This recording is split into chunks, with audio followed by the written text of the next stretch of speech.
आराध्य देव के श्री चरणों में सत सत नमन। मैं अभिनंदन गादिया सूरत से जैन हिंदी ऑडियो बुक में आपका स्वागत करता हूं। अगर आप इस चैनल पर नए हैं तो इसे सब्सक्राइब कर दीजिए और बेल आइकन प्रेस कर दीजिए, जिससे चैनल के नोटिफिकेशन आपको रेगुलर मिलते रहे। सुख ज्यादा या दुख, आचार्य श्री महाप्रज्ञ जी। प्रकाशक आदर्श साहित्य विभाग, जैन विश्व भारती, लाडनू। कहाँ है सुख का स्रोत? हर प्राणी यात्रा कर रहा है। इस यात्रा का नाम है जीवन यात्रा। ये यात्रा जन्म के साथ शुरू होती है और मृत्यु पर्यंत चलती रहती है। यात्रा ही एक मंजिल से दूसरी मंजिल तक पहुंचाती है। यात्रा करते हुए हम शैशव अवस्था से बाल्यावस्था तक, यौवन तक और फिर वृद्धावस्था तक पहुंचते हैं। मार्ग तय करने वाली यात्रा में तो विश्राम भी मिल जाता है, किंतु जीवन यात्रा तो अनवरत चलती रहती है, बिना रुके। एक क्षण का भी इसमें विश्राम नहीं है। इतनी महत्वपूर्ण यात्रा के बारे में अगर हमारी जानकारी सही नहीं है या आधी अधूरी है तो मंजिल पर पहुंच नहीं पाएंगे। साधन का और दिशा का चुनाव बहुत चिंतन पूर्वक होना चाहिए। दिल्ली जाने वाली गाड़ी आपको दिल्ली पहुंचाएगी, मुंबई नहीं। मुंबई जाने के लिए तो आपको मुंबई वाली गाड़ी ही पकड़नी पड़ेगी। जीवन यात्रा में तो चुनाव और भी मुश्किल हो जाता है। वहां तो और ज्यादा सावधानी की अपेक्षा होती है। आपको जाना कहाँ है, इसका निर्धारण आपको करना है। कैसी मृगमरीचिका। एक समझदार व्यक्ति यह निर्णय कर लेता है कि मुझे अच्छी गति में जाना है। इसके लिए वह सही साधन का चुनाव करेगा। अच्छी गति में जाने के लिए साधन या माध्यम भी अच्छा होना चाहिए। लेकिन आज भ्रांति पैदा हो रही है। साहित्य में मृगमरीचिका शब्द चलता है। कच्छ के रण में हमने देखा कि सूर्य की किरणें जब धरती पर पड़ती हैं तो चमकीली भूमि पानी का भ्रम कराती है। कहते हैं मृग उसे पानी समझकर उसकी ओर दौड़ लगाता है, लेकिन पानी उसे मिलता नहीं और प्यास का मारा वह बेचारा दौड़ता हुआ भूमि पर गिरता है और मर जाता है। मृग ही भ्रमित नहीं होता, आदमी भी भ्रमित होता है। कुछ लोग जीवन भर भटकते रहते हैं। उनका प्राप्य उन्हें नहीं मिल पाता। उनकी जीवन यात्रा निष्फल रह जाती है। जीवन यात्रा सफल उसी की होती है जो इस भ्रम को तोड़ देता है। भ्रांति पैदा करती है तृष्णा। यह कभी समाप्त नहीं होती। तृष्णा पर हम समाज शास्त्रीय और अर्थशास्त्रीय दृष्टि से विचार करें। अर्थशास्त्र कहता है खूब दौड़ो, तुम्हें लक्ष्य मिल जाएगा। अध्यात्म शास्त्र और दर्शन शास्त्र कहता है दौड़ो मत, रुक जाओ, तुम्हें लक्ष्य मिल जाएगा। दोनों की परस्पर विरोधी बातें हैं, लेकिन ठहर जाओ की बात बहुत महत्वपूर्ण है। केवल दौड़ते भागते ही नहीं रहना है, कहीं ठहरना भी जरूरी है। लेकिन तृष्णा आदमी को कभी कहीं ठहरने नहीं देती। वह ऐसी मरीचिका है जो आदमी को निरंतर दौड़ाती रहती है। आस्तिकवादियों का यह विश्वास है कि आदमी को भ्रमित करने और भटकाने वाली ये तृष्णा ही है। नास्तिक लोग, जिनका आत्मा, परमात्मा, पूर्व जन्म और पुनर्जन्म में विश्वास नहीं है, वे कहते हैं कि जितनी तृष्णा होगी समाज का उतना ही विकास होगा। बिना आकांक्षा और तृष्णा के समाज प्रगति नहीं कर सकता। इसके बिना कोई आविष्कार भी नहीं हो सकता। दोनों दृष्टियों में बड़ा अंतर है। सामाजिक दृष्टि से विचार करते हैं तो विकास के लिए आकांक्षा कोई बुरी बात नहीं लगती, किंतु निरंतर आकांक्षा का विस्तार अंततः विनाश की ओर ले जाता है। जरूरत की पूर्ति हो जाने पर आकांक्षा को विराम मिल जाना चाहिए, लेकिन इस पर सवार होने के बाद सब कुछ इसकी इच्छा पर छोड़ देना पड़ेगा। इस पर लगाम एक ही कारगर होती है और वह है धर्म या अध्यात्म की लगाम। वही इस पर नियंत्रण रख सकती है। धोखा, छल, प्रपंच, कपट आदि सब तृष्णा के जगत में ही होते हैं। तृष्णा के जगत में सबकी यही आकांक्षा रहती है कि सब कुछ मुझे ही मिल जाए तो कितना अच्छा हो। समविभाग और बंटवारा यहाँ मान्य नहीं होता। दूसरे का हिस्सा देने में यहाँ बहुत कष्ट होता है।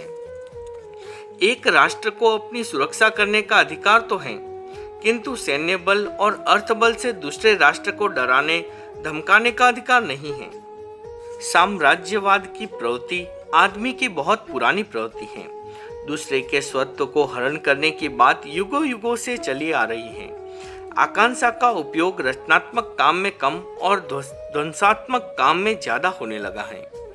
एकमात्र उपाय आज के विचारकों, विद्वानों, साहित्यकारों और विशेषकर राजनीतिक क्षेत्र के लोगों को इस बात पर विचार करना है कि अगर आकांक्षा इसी तरह विस्तार लेती रही तो एक दिन यह सारी दुनिया को विनाश के गर्त में डाल देगी। भ्रांति को तोड़ने का एकमात्र उपाय है अध्यात्म। अध्यात्म की चेतना जाग गई तो भ्रम, संशय जैसा कुछ नहीं रह सकता। दुख की स्थिति उत्पन्न होने से भी वह दुख का वेदन नहीं करता। पारसमणि प्राप्त होने पर वह प्रसन्न नहीं होता। वह उस चीज की मांग करता है जिसे पाकर पारसमणि को फेंक देने या किसी को दे देने का मानस बन जाए। उसकी दृष्टि का सारा विप्रयास मिट जाएगा और वह सम्यक दृष्टि बन जाएगा। यह भ्रांति ही तो है कि आदमी पदार्थ को सभी तालों की एकमात्र चाबी मान बैठा है। अगर कोई अपने जीवन के उत्तरार्ध में यह आकलन करे कि जन्म के बाद जब से मैं बालिग या मैच्योर बना तब से लेकर आज तक मेरे जीवन में कितनी बार सुख के प्रसंग आए और कितनी बार दुख के प्रसंग आए, कितनी बार मैं समस्या मुक्त बना और कितनी बार समस्या युक्त बना, पूरा आकलन और विश्लेषण करने के बाद, सारा गणित लगा लेने के बाद उसे पता चलेगा कि जीवन में वह दुखी ज्यादा रहा है, सुख के प्रसंग कम आए हैं। सब तरह से संपन्न होने के बावजूद बीमारी ने इतना त्रस्त किया कि धन उसे बहुत सुख नहीं दे सका। करोड़ों का स्वामी होते हुए भी परिवार का कलह उसे हर समय व्यतीत किए रही। राजनीतिक समीकरण हर बार गड़बड़ा गए और शीर्ष पद पर पहुंचने से वह वंचित रह गया। कहने का मतलब यह कि नाकामी का पलड़ा उसे भारी मिलेगा, कामयाबी कम। मेरे पास धन है, यह अनुभूति भी आदमी को कम सुख नहीं देती, किंतु यह खुशी या प्रसन्नता उस समय काफुर हो जाती है जब धन उसकी शारीरिक वेदना को कम करने में अक्षम सिद्ध होती है। 103 डिग्री बुखार में हलवा, खीर और मनपसंद मिठाई भी रोगी को जहर जैसी लगती है। मन में पीड़ा और व्यथा है तो सुरीला संगीत किसे भाएगा।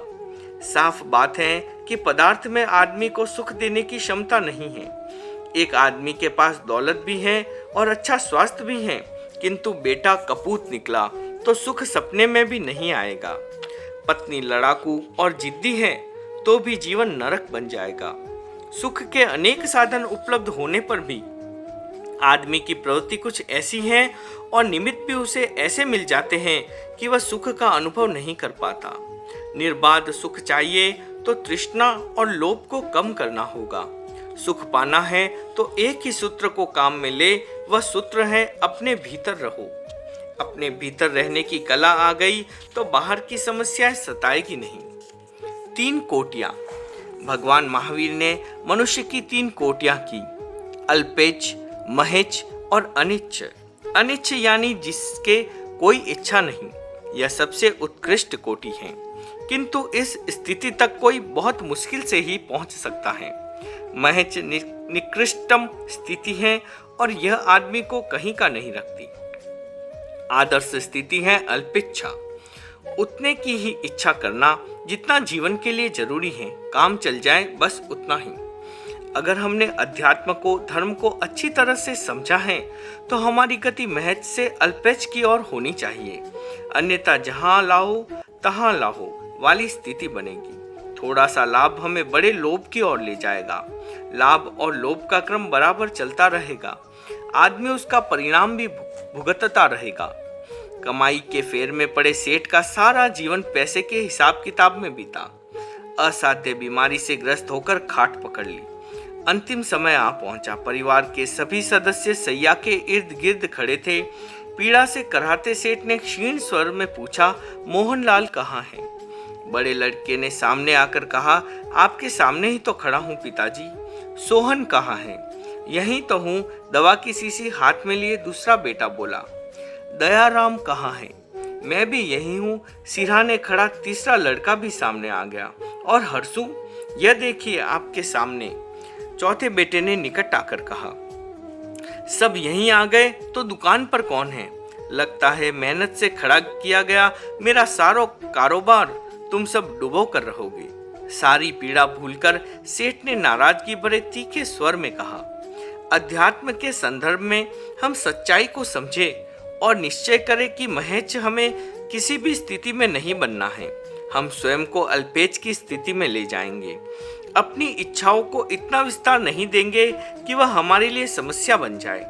दुख में ही अगर जीवन की यात्रा चलती रही तो यह जीवन की सार्थकता नहीं होगी। अपने अज्ञान से कष्टमय जीवन जीना इस दुर्लभ मनुष्य जीवन का एक प्रकार से अनादर करना है। हमें मध्यम मार्गी बनना है। सुख का स्रोत इसी मार्ग से खुलेगा। सबसे बड़ा सुख समभाव। दो शब्द हैं, व्यक्ति और समाज। व्यक्ति अकेला होता है जबकि समाज व्यक्तियों का समूह। कर्मशास्त्र दृष्टि से हमें व्यक्ति का विचार करना चाहिए। कुछ बातें व्यक्तिगत होती हैं, सुख और दुख व्यक्तिगत होते हैं। मैं बहुत बार एक प्रश्न करता हूँ कि बताओ सुख या दुख की दुकान कहाँ है, लेकिन मुझे आज तक कोई नहीं बता सका। हिंदुस्तान में ही नहीं, दुनिया के किसी भी शहर में सुख या दुख का क्रय विक्रय करने वाला कोई केंद्र आपको नहीं मिलेगा। इससे यह बात स्पष्ट हो जाती है कि सुख और दुख का स्रोत व्यक्ति के अपने भीतर है। आदमी अपने ज्ञान से सुख और अज्ञान से दुख की उत्पत्ति कर लेता है। यह खरीदी या बेची जाने वाली वस्तु नहीं है। इसका संबंध हमारी अनुभूति से है। अनुकूल वेदन को सुख और प्रतिकूल वेदन को दुख कहते हैं। सुख दुख का संवेदन। सामुदायिक जीवन में सुख और दुख की अनुभूति सामूहिक होती है। स्वादिष्ट चीज पूरे गांव को मिली तो सबने उसे खाकर सुख की अनुभूति की। अकाल से पूरा क्षेत्र प्रभावित हो तो दुख किसी अकेले को नहीं, पूरे क्षेत्र के लोगों को होगा, क्योंकि उससे सब प्रभावित हैं। व्यक्तिगत सुख और दुख का आवंटन नहीं किया जा सकता। द्रव्य और पदार्थ का विभाग अथवा बंटवारा हो सकता है। परिवारों में अलगाव होता है तो धन संपदा, खेत खलिहान सब बढ़ जाते हैं, लेकिन व्यक्तिगत सती का बंटवारा नहीं हो सकता। बेटे या भाई की मौत पर दूसरा कोई शोक संवेदना व्यक्त कर सकता है, किंतु वह दुखी व्यक्ति के दुख को बांट नहीं सकता। सुख दुख के समन और उभार में कसायों का बड़ा योग है। जब जब कसाय जागृत और उद्दीप्त होता है, आदमी का चेहरा विद्रुप हो जाता है, बिगड़ जाता है। कसाय शांत होता है तो आदमी शांत समुद्र की तरह हो जाता है। चेहरे पर एक अद्भुत क्रांति आ जाती है। जहां इस बात को समझ लेना है कि आंतरिक सुंदरता का बाह्य सौंदर्य के साथ कोई संबंध नहीं है। आप देख सकते हैं कि कुछ लोग चेहरे से सुंदर होते हुए भी स्वभाव और आदत के अच्छे नहीं हैं। इसी तरह यह भी जरूरी नहीं कि कुरूप व्यक्ति चरित्र की दृष्टि से न्यून हो। इतिहास में ऐसे बहुत से लोग हुए जिन्हें चेहरे की सुंदरता नहीं मिली थी, किंतु अपने कर्तृत्व से वे अमर हो गए। दिगंबर परंपरा के महान आचार्य कुंद कुंद के बारे में कहा जाता है कि शरीर से वे सुंदर नहीं थे। हमारे धर्म संघ के चतुर्थ आचार्य श्रीमद जयाचार्य भी आकृति से सुंदर नहीं थे। रंग सांवला और कद के ठिगने थे, किंतु आभा मंडल इतना सुंदर और बुद्धि इतनी तीक्ष्ण कि उसकी कोई सानी नहीं। उन्होंने कालजयी ग्रंथ लिखे। आचार्य भिक्षु के जीवन चरित्र और उनके दर्शन को पहली बार दुनिया के सामने रखा। सौंदर्य नहीं, मुख्य होता है आभा मंडल। यह मूलतः लेस्या से संबंधित है। जिनकी लेस्या पवित्र है उनका आभा मंडल भी पवित्र होता है। सुख परिलक्षित होता है आदमी के चेहरे पर और वह आभा मंडल के रूप में सामने आता है। आभा मंडल वाले चेहरे के चारों ओर एक मैग्नेटिक फील्ड बन जाता है। वह अपने चुंबकीय क्षेत्र के दायरे में आने वाली हर चीज को अपनी ओर खींचता है, आकर्षित करता है। सनाथ या अनाथ। अनाथी बहुत छोटी वय में मुनि बने। दीक्षित होने के बाद उनका जीवन बदल गया। वे एक ही स्थान पर खड़े खड़े समाधिस्थ हो जाते और कई दिनों तक समाधि में लीन रहते। एक दिन भगवान महावीर के दर्शन के लिए जा रहे सम्राट श्रेणिक ने उन्हें ध्यानावस्था में देखा तो बस देखता रह गया। उनके चेहरे की अद्भुत क्रांति और शांति से खींचा श्रेणिक उनके निकट आ गया। घंटों बाद मुनि का ध्यान टूटा। सम्राट ने वंदना की और कहा, आपके चेहरे की आभा बता रही है कि आप किसी बड़े और कुलीन घराने से संबंध रखते हैं। फिर ऐसी क्या व्यवस्था रही जिससे आप सन्यास के बिहड़ मार्ग पर चल पड़े? मुनि ने कहा, राजन, मैं अनाथ था, इसलिए सन्यास के मार्ग पर प्रस्थित हुआ।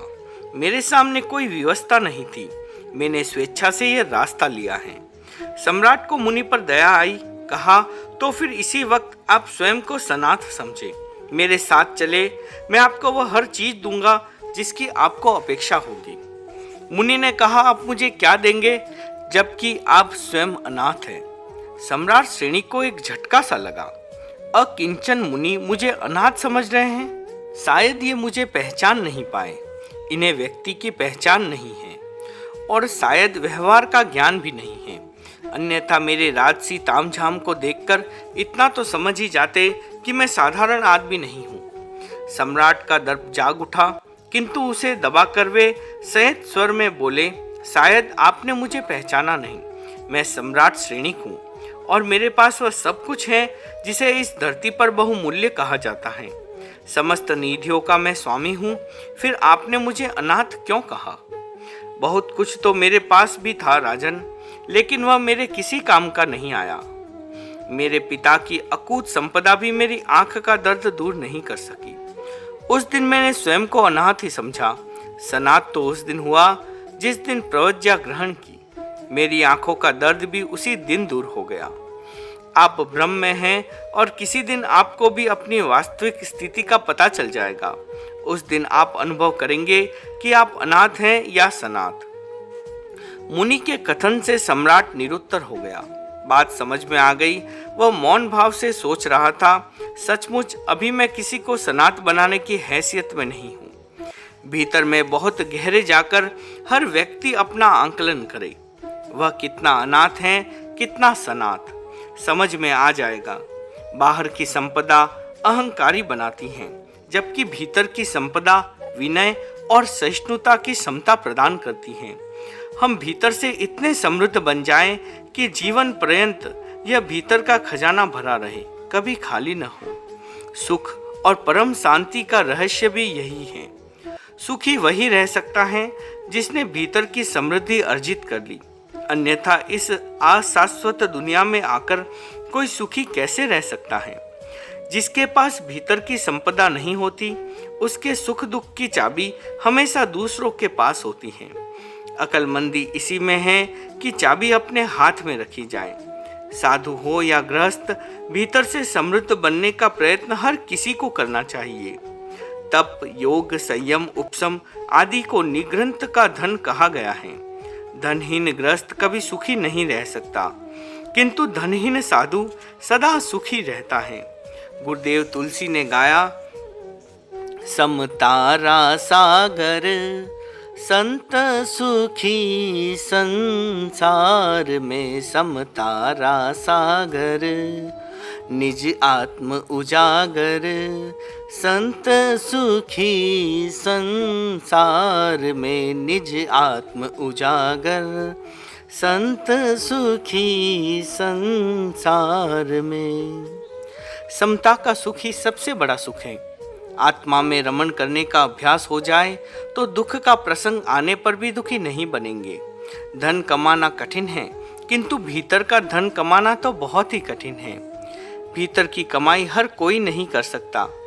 जो बाहर से धन कमाने के अभ्यस्त हैं, उनके लिए तो महा दुष्कर है।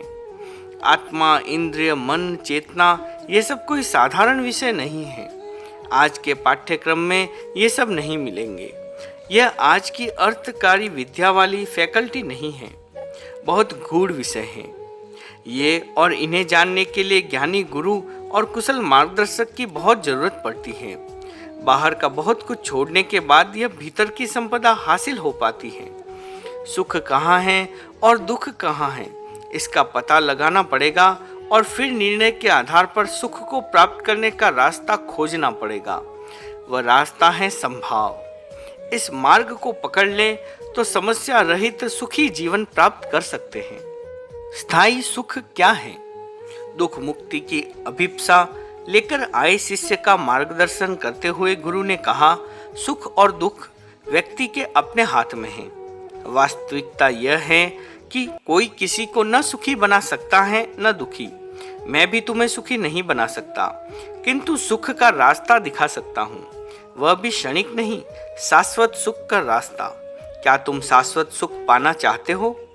शिष्य ने प्रसन्न मन से कहा, हाँ, मुझे शाश्वत सुख की ही तलाश है। शाश्वत या एकांतिक सुख कोई मामूली सुख नहीं है।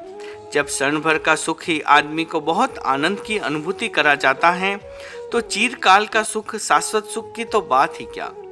यह सुख आने के बाद फिर कभी जाता नहीं। सुख का मार्ग। गुरु ने कहा, ठीक है, मैं तुम्हें एकांत सुख का मार्ग बताऊंगा। तुम दत्त चित्त होकर ध्यान से सुनो। शाश्वत सुख का पहला उपाय है संपूर्ण ज्ञान। जब तक पूरा ज्ञान नहीं होता, भीतर का अहंकार मिटता नहीं। समग्र ज्ञान अंतर को पूर्ण रूप से प्रकाशित कर देता है। आदमी दुखी इसलिए है कि उसे पूरा ज्ञान नहीं है। न उसे वर्तमान का ज्ञान है तथा न भूत और भविष्य का, न कार्य का ज्ञान, न परिणाम का ज्ञान, न प्रवृत्ति का ज्ञान, न निवृत्ति का ज्ञान। कुछ लोग प्रवृत्ति शुरू करते हैं किंतु निवृत्ति का ज्ञान उन्हें नहीं होता। कार्य तो प्रारंभ कर देते हैं किंतु समाप्त कब और कैसे करना है ये नहीं जानते। इस संदर्भ में एक रोचक कथा है। दो भाई थे।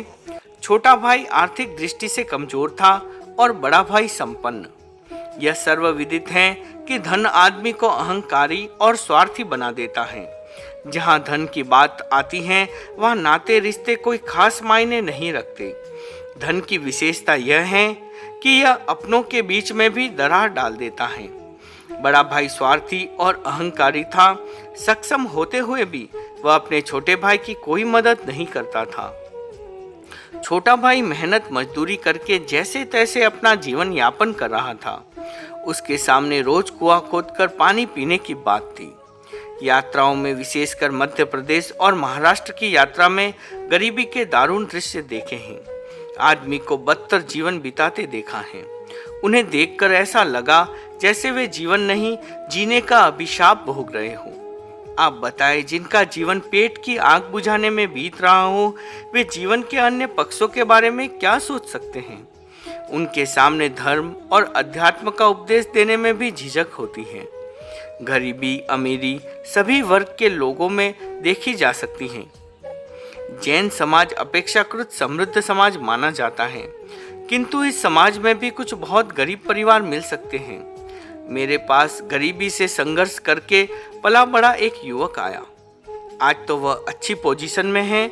उसने अपने संघर्ष के दिनों की कहानी बताते हुए कहा, आचार्य श्री, वर्षों तक मेरे घर में 2 बार चूल्हा नहीं जला। सवेरे नमक मिर्च के साथ रोटी खाकर स्कूल चला जाता था। मेरी माँ दूसरों के यहाँ छोटी सी नौकरी कर किसी तरह दिन की 2 रोटी का प्रबंध कर लेती थी। गरीबी सचमुच जीवन का अभिशाप है। छोटा भाई अनमने भाव से कहीं मजदूरी करने जा रहा था। मार्ग में उसे एक बूढ़ा आदमी मिला। उसके सिर पर लकड़ी का गट्ठर था। वह कोई देवदूत या फरिश्ता रहा होगा जो उसकी गरीबी पर रहम खाकर दर्शन देने आ गया।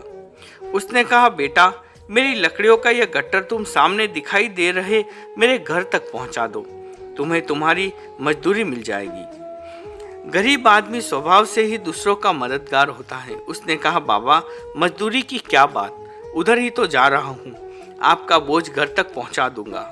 यह कहकर उसने बोझ उठाया और बूढ़े के घर तक पहुँचा दिया। बूढ़े ने उससे पूछा, बेटा, दुखी लग रहे हो, बोलो क्या परेशानी है? युवक ने कहा, बाबा, गरीबी से बड़ी और कोई परेशानी या समस्या होती है क्या? मेरे लिए पेट पालना भी भारी पड़ रहा है। बूढ़े ने उसे पत्थर की एक चक्की देते हुए कहा, इसे ले जाओ, यह तुम्हारी हर समस्या का समाधान है। युवक ने कहा, बाबा, गरीबी का भार कम है क्या जो एक पत्थर और थमा रहे हो? बूढ़े ने कहा, बेटे, यह पत्थर नहीं, भूख और गरीबी के उन्मूलन की मशीन है। मन में जिस चीज की इच्छा धार कर इसे दाहिनी ओर घुमाओगे तो यह वही चीज उगलना शुरू कर देगी। बाई ओर को घुमाओगे तो अभिप्त चीज निकलना बंद हो जाएगी। युवक ने बाबा की बातों पर विश्वास कर चक्की उठाई और घर आकर उसे पत्नी के सामने रख दिया। पत्नी अप्रसन्नता से बोली, घर में अन्न के दाने नहीं हैं और पीसने का सामान उठा लाए, इसका क्या करूं? अभाव और संतापग्रस्त आदमी वैसे ही स्वभाव से चिड़चिड़ा हो जाता है। पत्नी ने पत्थर की पट्टियां लेकर आए पति को बहुत जली कटी सुनाई तो पति ने मार्ग में मिले बाबा और उनकी मदद से पुरस्कार स्वरूप मिली चक्की की पूरी दास्तान सुना दी और पत्नी को आदेश दिया, आंगन को साफ कर उस पर धुली हुई चादर बिछाओ, मैं बाबा की इस चक्की का इसी समय परीक्षण करूंगा। पत्नी ने अनिच्छापूर्वक पति के आदेश का पालन किया। चादर पर चक्की को स्थापित कर पत्नी से पूछा, बोलो तुम्हें क्या चाहिए? पत्नी समझ गई कि भूख ने इन्हें विक्षिप्त कर दिया है, इसलिए ऐसी हरकतें कर रहे हैं। लेकिन जब पति ने जोर देकर उत्तेजना से फिर वही प्रश्न दोहराया तो पत्नी खींच कर बोली, मुझे तो 1 मन चावल चाहिए, दे सकता है तुम्हारा ये भाटा? पति ने बाबा का स्मरण किया, फिर हुंकार भरी, चक्की रानी दे चावल। इतना कहकर उसने चक्की को मूठ पर हाथ रखा और दाहिनी ओर उसे चक्राकार गति देना शुरू कर दिया। फिर तो जैसे चमत्कार हो गया। पत्नी फटी आंखों से श्वेत चावल उगलती चक्की को एकटक देख रही थी। उसने तो व्यंग पूर्वक 1 मन चावल की मांग की थी और यहाँ तो आंगन में चावल ही चावल दिखाई दे रहे हैं। युवक जोश में भरा अभी भी चक्की को घर्षण दिए जा रहा था। उसमें ताकत आ गई थी। चावलों का ढेर लग गया। पत्नी के मुंह से अनायास निकला, बस अब और नहीं, इतना ही काफी है। पति को बाबा का निर्देश याद आया। उसने चक्की के पाटों को उल्टी दिशा में गति दी तो चावल उत्पादन की प्रक्रिया बंद हो गई। गरीब और दुखी आदमी को चक्की क्या मिली, जैसे चिंतामणि रत्न हाथ में आ गया। देखते ही देखते सारे हालात बदल गए। जीर्ण झोपड़ी की जगह कुछ दिन बाद 3 मंजिल इमारत खड़ी हो गई। कभी जो दूसरों के यहाँ मजदूरी करता था, अब उसके यहाँ नौकरों की कतार थी। लेकिन इतना सब कुछ होते हुए भी उसने अपना आपा नहीं खोया। उसकी विनम्रता और पुरुषार्थी वृत्ति अभी भी वैसी ही थी। यथासंभव दूसरों की मदद करना और दूसरों को सम्मान देने की भावना का लोप नहीं हुआ। सद्बुद्धि रहती है तो संपत्ति आती है और टिकती भी है। वह गरीब आदमी खुशहाल हो गया। उस गरीब आदमी का ऐश्वर्य देखकर पड़ोसियों की छाती पर जैसे चक्की चलने लगी। सबसे ज्यादा ईर्ष्या और जलन हो रही थी बड़े भाई को, क्योंकि अब वह छोटा भाई की तुलना में नौकर जितनी हैसियत का भी नहीं था। उसने भाई की इस आकस्मिक समृद्धि का रहस्य जानना चाहा। अकारण, अनायास और अज्ञात स्रोत से जब किसी के पास धन दौलत और समृद्धि आने लगती है तो लोग इस रिसर्च में लग जाते हैं कि आ कहां से रहा है। अधूरा ज्ञान। बड़ा भाई खोज में लग गया कि इसकी मिल, फैक्ट्री या इंडस्ट्री कहाँ है जो चप्पर फाड़ कर दिए जा रही हैं। आखिर गुप्त रूप से उसने पता लगा ही लिया स्रोत का। देख लिया छिपकर कि यह सब एक चक्की का कमाल है जो उसे मन चाहा देती जा रही है। बड़े भाई के मन में विकट लोभ जाग गया। जैसे भी हो उसने उस चक्की को हासिल करने का निश्चय कर लिया। एक बार चक्की हाथ में आ जाए तो उसके सारे मनोरथ सफल हो जाए। सबसे बड़ी बात तो यह कि भाई की समृद्धि का आधार छिन जाएगा और दूसरी बात, अपनी समृद्धि का द्वार खुल जाएगा। एक अंधेरी रात को अवसर पाकर चोरी छिपे वह छोटे भाई के घर में घुसा और चक्की को चुरा लाया। आगे का पूरा प्लान उसने पहले से ही बना लिया था। घर में चक्की को रखता है तो भेद खुल जाने का डर था, इसलिए चक्की सहित उसने दूर शहर में जाकर कुछ दिन रहने का निश्चय किया। कुछ दूर पैदल चला, फिर आगे का रास्ता जल मार्ग से होकर था। एक नौका पर चक्की सहित सारा सामान रखा और नौका पर आगे की यात्रा शुरू की। खाने का समय हुआ तो साथ में लाया भोजन निकाला और भोजन करने लगा। खाने में उसे नमक कम लगा। उसे ध्यान आया कि नमक तो साथ में लाना ही भूल गया। चलो कोई बात नहीं, हर समस्या का समाधान चक्की तो उसके पास है, 2 मिनट में नमक सुलभ करा देगी। मुझे नमक चाहिए कहकर उसने चक्की स्टार्ट की तो नमक निकलना शुरू हो गया। लेकिन चक्की को बंद करने की प्रक्रिया वह जानता ही नहीं था। चक्की को शुरू करने की विधि देखते ही तो उस पर लोभ का भूत सवार हो गया था। इतना भी धैर्य नहीं था कि पूरी प्रक्रिया को समझ लेता। अब रुक जाओ कहने से भला वह चक्की क्यों रुकती। नमक बनने की प्रक्रिया निरंतर जारी रही और नाव उसके भार से ओवरलोड होती जा रही थी। वह व्यक्ति बदहवास हालत में कभी चक्की के आगे हाथ जोड़ता, कभी भगवान को पुकार लगाता, लेकिन उसकी सुनवाई किसी ने नहीं की और कुछ देर बाद वह नौका, चक्की, नमक और उस चोर भाई को लेकर नदी के तल में समा गई। यह है लोभ, ईर्ष्या और अधूरे ज्ञान का परिणाम। अधूरा ज्ञान बहुत खतरनाक होता है। अधूरा ज्ञान एक और खतरा पैदा करता है, अंधकार रूपी मोह का। यह अज्ञान का मोह जिस पर सवार हो गया उसे फिर कुछ नहीं सूझता।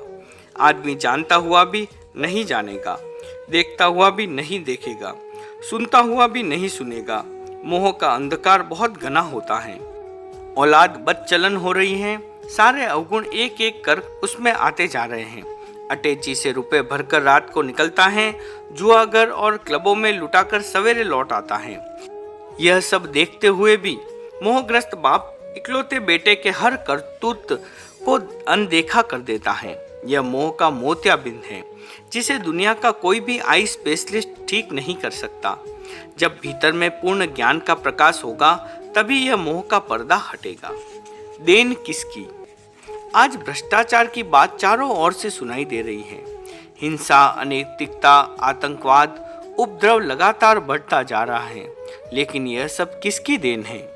इस पर विचार करने का किसी के पास अवकाश नहीं है। इन सब का कारण अधूरा ज्ञान है। सड़क दुर्घटनाओं की संख्या बढ़ती जा रही है, वाहनों की बहुतायत तो इसका कारण है ही। अधूरा ज्ञान मुख्य कारण है। पैसे की कमी किसी के पास है नहीं। नई गाड़ी खरीदी, उसी दिन ड्राइविंग सीखी और दूसरे दिन निकल पड़े गाड़ी लेकर यात्रा पर। सकुशल लौट आए तो समझिए भाग्य के बली हैं। पूरा ज्ञान प्राप्त करने के लिए न तो आज किसी के पास समय है और न उतना धैर्य। शांति के आकांक्षी सभी हैं, फिर अशांति क्यों बढ़ रही है? इसलिए कि जो शांति दे सकता है उसकी ओर पीठ की जा रही है और जो अशांति को बढ़ाने वाला है उस प्राप्त करने की होड़ मची है। पदार्थ आवश्यकता की पूर्ति तो कर सकता है किंतु शांति की प्रदाता नहीं है। इस बात को हर व्यक्ति मानकर चले। पश्चिम के लोग आज भारत की ओर मुख कर रहे हैं क्योंकि अब वे मानने लगे हैं कि शांति का सूत्र भारत से मिल सकता है, मिला है। लेकिन भारत के लोग हर बात में पश्चिम का अंधानुकरण कर रहे हैं। सुख और शांति का आधार सूत्र क्या है? यही है कि पदार्थ को छोड़ते जाओ, शांति मिलनी शुरू हो जाएगी। पदार्थ में अगर सुख और शांति मिलती तो कुमार सिद्धार्थ और कुमार वर्धमान, बुद्ध और महावीर बनने के लिए राजमहल कभी नहीं छोड़ते। सुख और शांति का एक मार्ग खोजा गया त्याग के रूप में। परिग्रह करो, इकट्ठा करो, यह सुख का मार्ग नहीं हो सकता। इसके कारण को समझिए। परिग्रह और भय, इन दोनों को अलग नहीं किया जा सकता। जहाँ परिग्रह है, संचय है, वहाँ भय अनिवार्य रूप से होगा। दूसरों की बात छोड़े, कभी कभी हमारे मन में यह आ जाता है कि यह चीज यूं ही बाहर पड़ी है, कोई उठा न ले जाए। हमारे पास 2-4 पात्र, पोथिया के अलावा कुछ भी नहीं है, लेकिन लंबे प्रवास में हम कुछ चीजें गृहस्थ से मांग कर लाते हैं और उसका उपयोग करते हैं। लिखने पढ़ने में सुविधा के लिए काष्ठ पेटी का चौकी या पुस्तक स्टैंड हमारे काम में आ जाते हैं। ऐसी कोई चीज बाहर पड़ी रह जाए तो उसकी चिंता करनी पड़ती है। फिर जिन गृहस्थ लोगों ने परिग्रह के रूप में सीमातीत इकट्ठा कर रखा है, उनकी चिंता और भय का अनुमान लगाया जा सकता है। एक भाई बहुत बढ़िया घड़ी, जिसे आप अपनी भाषा में इम्पोर्टेड कहते हैं, लेकर मेरे पास आया और कहा, महाराज आप इसे रख ले। मैंने कहा नहीं, यह समस्या बढ़ाने वाली चीज है। उसने कहा कैसे? मैंने कहा साधारण घड़ी होती तो उसकी चिंता नहीं करनी पड़ती, कोई उसे उठाकर भी नहीं ले जाता। कीमती है तो संभाल कर रखना पड़ेगा, बार बार उसकी चिंता करनी पड़ेगी। आत्मा की चिंता छोड़ घड़ी की चिंता में लग जाऊं तो यह बड़ी हास्यास्पद बात होगी। जिसे चिंता का रोग पालना हो उसके लिए सबसे बढ़िया उपाय यही है कि इकट्ठा करते जाओ। न संभले तो 2-4 चौकीदार और गार्ड रख लो, लेकिन पदार्थ को इकट्ठा करके कभी कोई चिंता मुक्त न तो हुआ है न होगा। यह त्रिकाल सत्य है, यूनिवर्सल ट्रुथ है। खतरा नाम का। हम क्यों कोई ऐसी चीज अपने पास रखें जो हमारी नींद हराम करे? गुरुदेव का एक गीत है, संतारा खुला है बारना, दरवाजा खुला रहे कोई चिंता की बात नहीं। लेकिन कीमती चीज रख ले तो साधु के लिए भी वही बात होगी, रखवाली फिर उसे भी करनी पड़ेगी। बढ़िया और महंगी चीज चाहे वह घड़ी हो, कपड़ा हो, पेन हो, कुछ भी हो, सिर पर चिंता का बोझ डाल देती हैं। बढ़िया नाम में ही खतरा है, वह भय को मोल लेने जैसा है। भय मुक्त और सुखी जीवन जीना है तो परिग्रह की सीमा करनी होगी, त्याग का सूत्र अपनाना होगा। शाश्वत सुख का तीसरा उपाय है राग द्वेष को मंद करो, पतला करो, क्षीण करो। एक जैनाचार्य हुए हैं रामसेन, उन्होंने योग पर एक ग्रंथ लिखा है, तत्वानुशासनम। उसके प्रारंभ की पंक्तियां हैं, मोह राजा हैं। उसके दो सेनापति हैं, राग और द्वेष। जब तक इन दो सेनापतियों से नहीं निपटते, मोह रूपी राजा को परास्त करना कठिन है। मोहनीय कर्म की 28 प्रकृतियों में राग द्वेष का उल्लेख नहीं है। मोह हमारा स्थायी भाव है, राग द्वेष पदार्थ, व्यक्ति या वस्तु के निमित्त से पैदा होते हैं। अच्छी और मन के अनुकूल चीज देखी, राग पैदा हो गया। मन के प्रतिकूल या खराब चीज देखी, द्वेष की भावना आ गई। यह राग द्वेष का चक्र चलता ही रहता है। मोह राग द्वेष का जनक है। मोह रूपी राजा को बढ़ते देखते ही उनके दोनों सेनापति आगे आ जाते हैं और अपना मोर्चा संभाल लेते हैं। धर्माचार्यों ने राग की दो श्रेणियां कर दी, प्रशस्त राग और अप्रशस्त राग। धर्मानुराग प्रशस्त राग है। शिष्यों की गुरु के प्रति भक्ति होती है, गुरु का वात्सल्य होता है। भक्ति भी राग है, वात्सल्य भी राग है, पर यह प्रशस्त राग है, जरूरी है, इसके बिना काम नहीं चलता। किंतु अप्रशस्त राग को छोड़ना ही श्रेष्ठ कर है। गुरु ने शिष्य को एकांत सुख का मार्ग बताते हुए कहा, कभी राग कभी द्वेष यह सुख का मार्ग नहीं है। एकांत सुख का मार्ग तो यही होगा कि कान में राग द्वेष को बढ़ाने वाले शब्द पड़े ही नहीं, आंखों के आगे राग द्वेष को बढ़ाने वाले दृश्य आए ही नहीं, और आए भी तो साधना के द्वारा हम ऐसी स्थिति को प्राप्त करें कि उससे प्रभावित न हो। ओम अरहम।